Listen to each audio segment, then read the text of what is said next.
How's it going, guys? Welcome back to the channel and welcome to a new video. So in today's video, we're picking back up on the Dodge Challenger Hellcat rebuild. I'm going to start working on the rear end damages on the car. We do have a damaged trunk floor pan and a very damaged rear body panel. So both of those are going to get cut off in order to replace them. So we're going to jump right in and show you the process on that, get those things changed out, get it repainted up, seam sealed, everything, make it look great. We're going to hop into that process right now and take you guys along for the ride. So guys, we're going to start by taking down the rear subframe because the floor pan is welded in at the front up here, which is under the subframe. We need to remove it in order to access the spot welds at the front. The removal process is pretty straightforward. It's disconnect the drive shaft, disconnect the caliper brake lines, disconnect the emergency brake cables, disconnect the fuel filler neck, and then there's 4 bolts that hold the subframe in, as well as 2 strut top bolts for the shocks on both sides, and then we should be able to drop the whole unit as an assembly.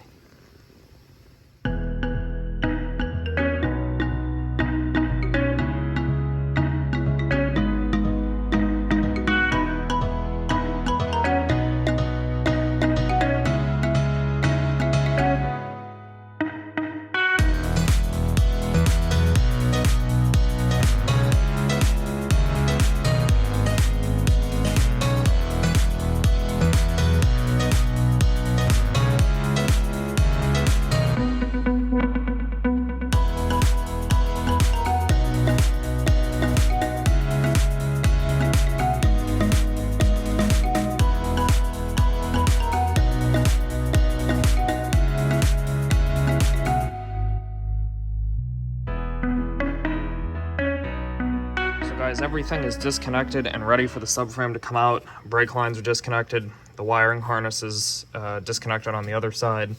We're down to the point where all I have to do is remove the 4 bolts holding the cradle into the car. We've already taken out the shock bolts. Once I get this dropped down, I'm going to see if I can disconnect the e-brake lines on the top in here from over the top of the subframe, because from underneath there is no good access to get to them without removing the diff. I want to try to leave the diff in and get those lines disconnected without removing the diff, because the bolts are one-time use. I've already replaced them once when I put the new diff in at the beginning of this project. I'm trying to not have to replace them again. So if I can get enough slack out of the cable that runs over here, there's like a foot or 2 of extra cable over here, I should be able to lift the car up enough that I can reach in from the back and disconnect the 2 cables for the emergency brake at the center equalizer. So I'm going to get these bolts for the cradle buzzed out, start to lift the car up, and see how this cooperates. I'll set you guys up on a time lapse and let you see the process unfold.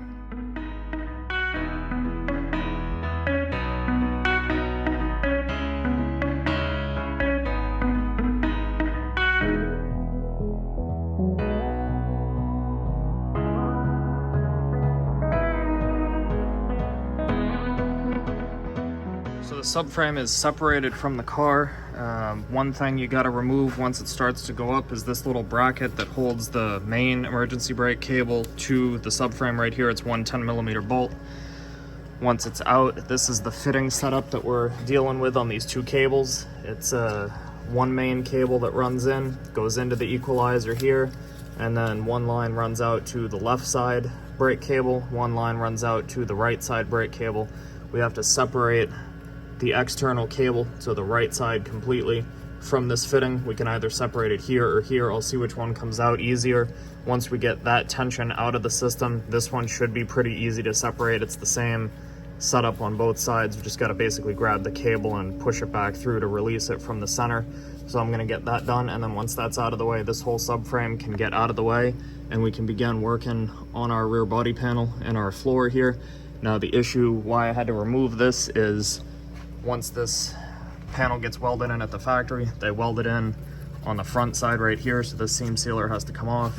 The floor comes up and it gets welded in on this cross member right here, and it's only accessible once this is removed to get to these spot welds here. So we'll get this disconnected from the rest of the subframe, and then we will go ahead and start working on that rear body with the car still on the lift. It should give me perfect access to get in there, get that cut out, and get the new one welded in. And just like that, we got the subframe removed from the Challenger. We got it over here on the cart, all safe and sound, good to go. Now we're gonna get started on removing the rear body panel to give us access to the spot welds at the back of the floor here. We're gonna need to get this panel out of the way so we can then come in, remove the seam sealer here, and then we'll go on the inside of the trunk floor, drill out those spot welds, come around the front, drill out the exterior ones here. And then the same thing on the inside over here. We'll drill out the ones that are on the inside of the trunk floor, get this dropped out, and then start getting the new one fitted up. I'm gonna go through and clean up all this little crusty unsightliness under here. I wanna make this thing look nice, so we'll go through and repaint all this area once we get the new piece put in. We'll kind of come up to this edge here. It really stops here, a little bit of rusty, crusty, and dirt and whatnot. We want to get this, making sure this all looks nice under here. So we'll go ahead and do that. And first things first, we'll lower it down and start getting the welds drilled out and get the new piece right over there ready to go in the car. So first things first, we're going to start by removing the seam sealer beads that go around the rear body panel. We got to get this rear body off in order to access the spot welds at the rear of the floor pan. So part of the procedure for replacing this pan is actually removing this first, even per the collision repair guide. So we're gonna remove the seam sealer, get that all ground off on both sides. This side's gonna be a little more challenging because of the way this is all crushed. We're gonna have to get in here and get all this cleaned up, and then we'll start drilling out the welds out here. I gotta figure out, I think this rear body tucks under the inner quarter, so we'll have to see how that's set up, because it looks like they've filled the welds in with seam sealer. It's weird. We'll have to get this all cleaned up and see what happens here, but that's the first thing. We're going to get this rear body removed, and then we should be able to get access to the rest of the metal that we need to cut out.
So I've gotten most of the damaged rear body and floor cut out.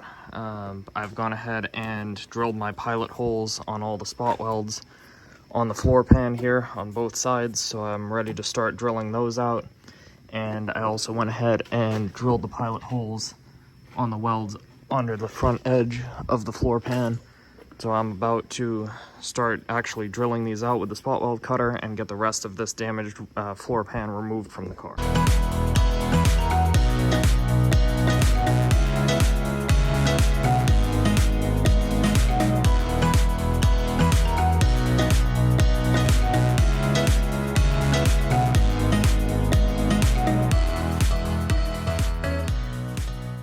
So guys, we're going to take a pause from the rear on this just for a couple quick seconds. I did get all of the new stuff for the Supercharger cooling circuit. I got the intercooler and all the piping and stuff to go in the front end here, finally. So I am going to get this stuff all installed and fill the Supercharger coolant circuit. So that means cooling system work is entirely complete on this car, and I'm also going to go ahead and charge the AC, because I did get the last of the AC lines that were damaged. We got the liquid side line right here. So we're gonna get that installed, and then we'll be able to wrap up everything cooling related on the front end of the car.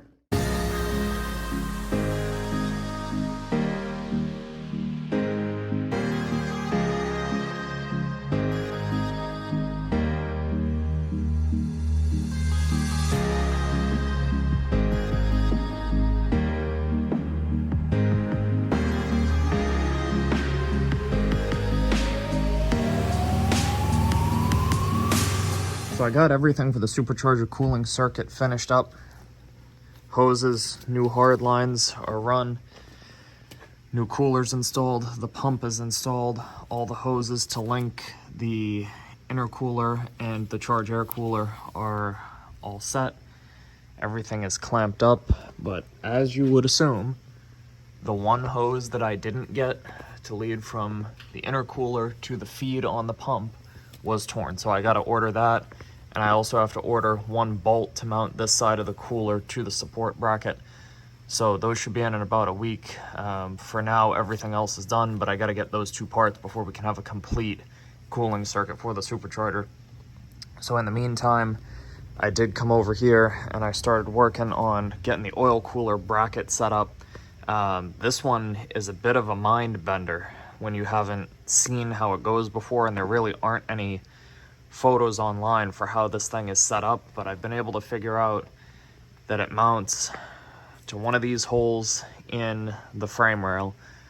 One of these holes here has a J-nut that goes through it, and then the bracket that supports the neck of the washer bottle goes through this hole with a stud on it, and then the back of the oil cooler bracket mounts up to the bottom of it. So I'm gonna get this lowered back down, see if I can set up kind of how this is supposed to fit.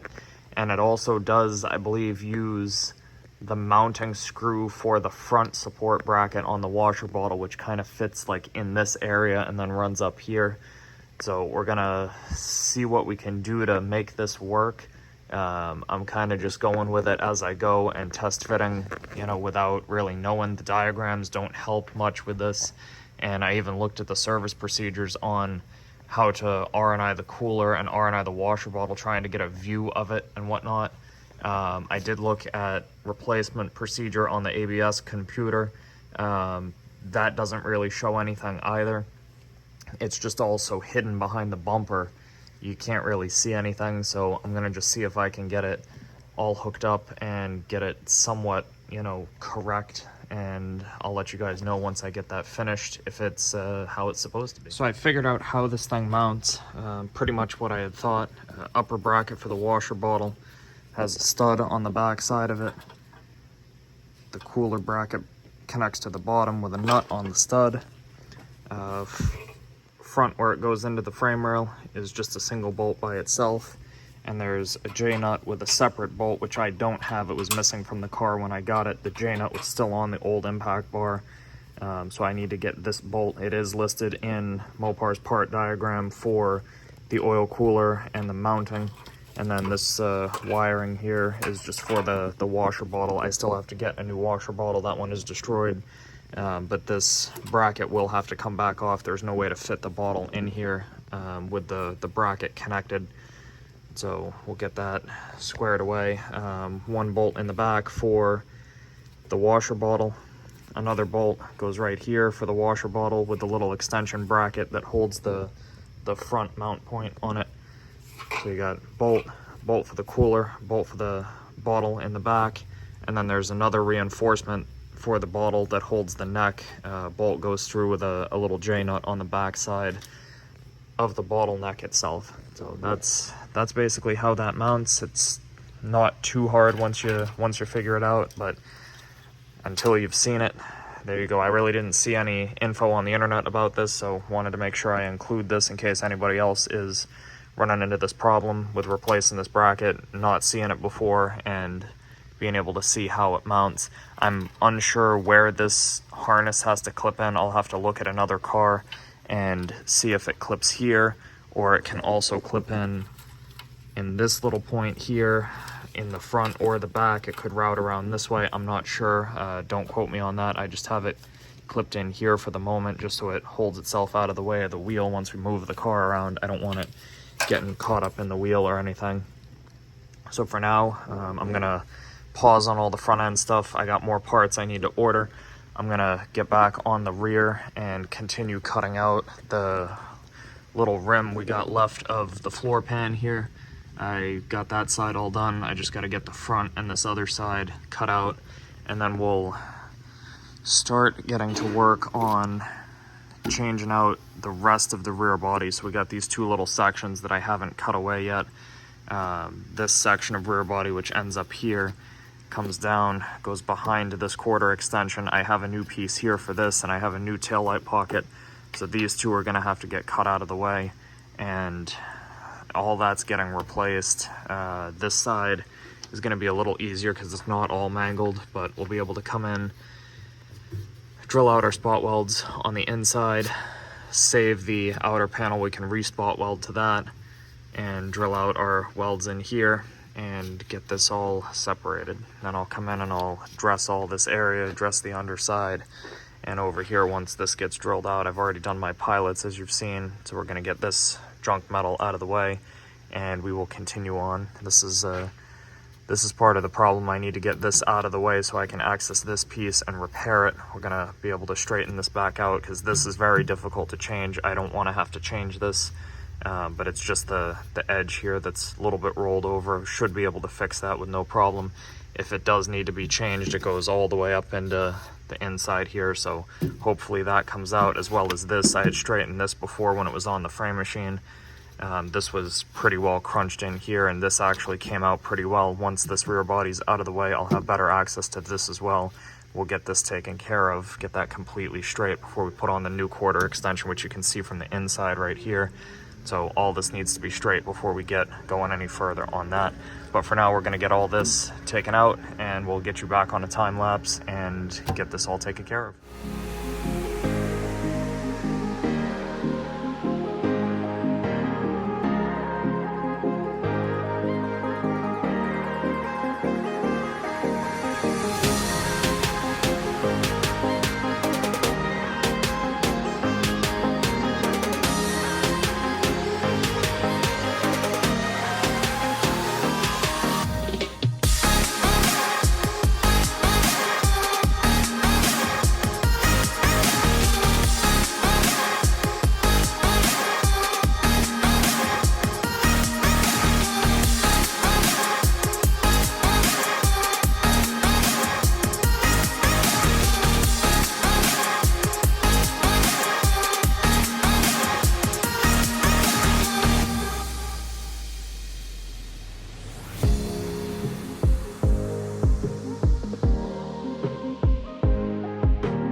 So we got the rear floor pan all welded in after a lot of prep work.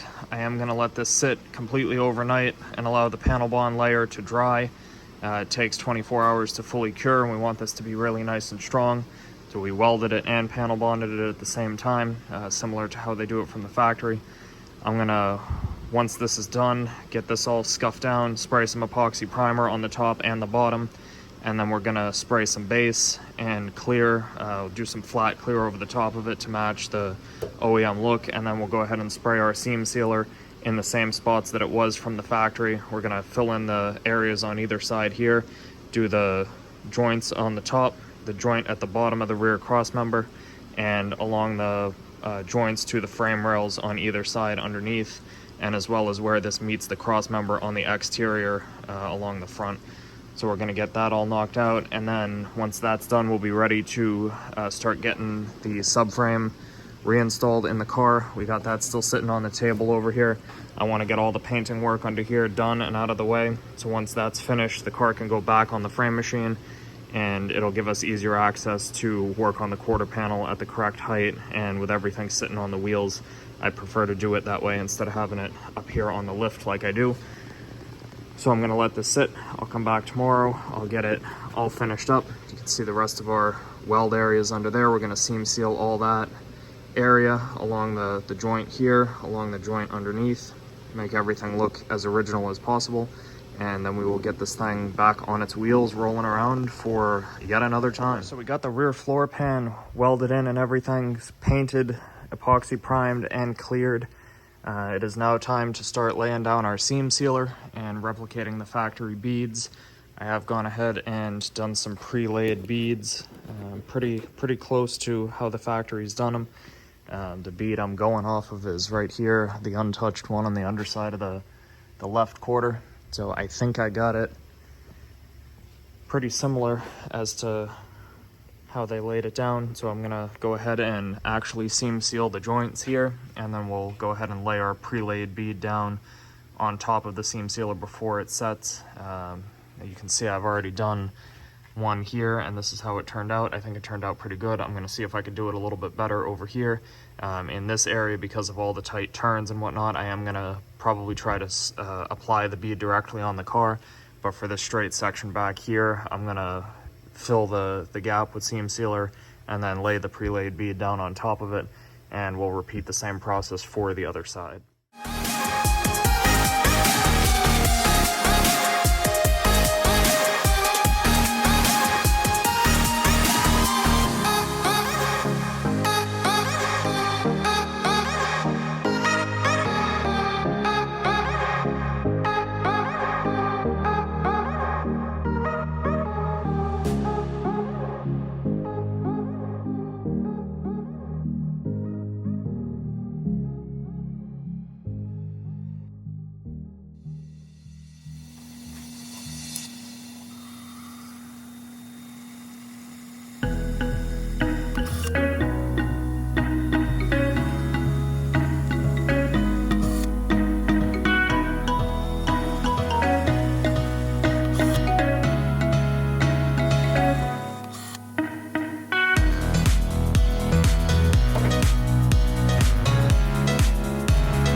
Now that the seam sealer work is all complete, it's time to get this subframe reinstalled. I've already gone ahead and gotten it somewhat lined up here.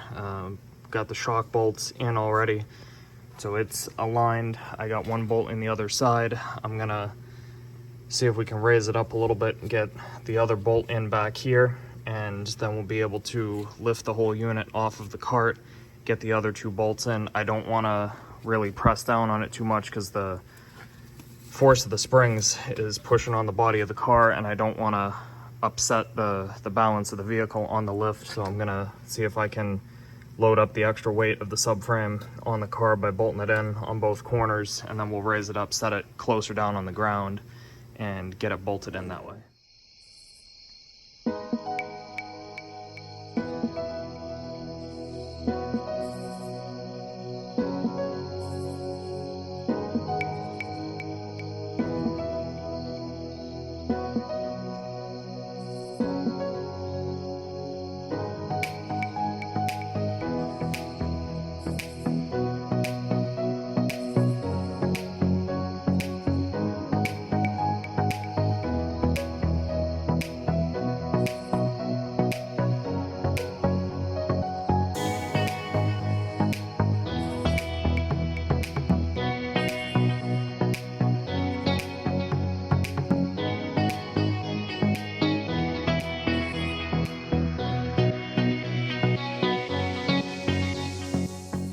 Subframe is installed. We got the fuel filler neck put back in, connected to the gas tank, all set there.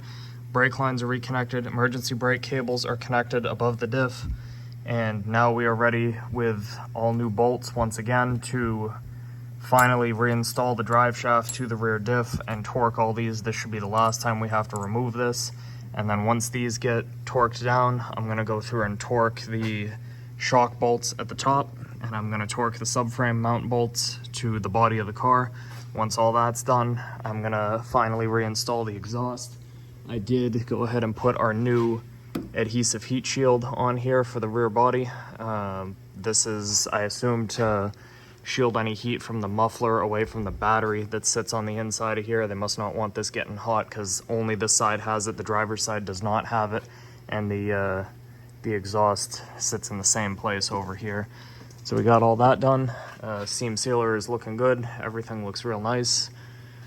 Back in the way it should be. Everything is sealed properly. And I'm happy with how this is going so far. So I'm gonna go ahead and get these bolts torqued, get everything in the rest of the suspension that I touched retorqued, and then we'll get the exhaust put back in, and that should be the last time we have to remove any of these components.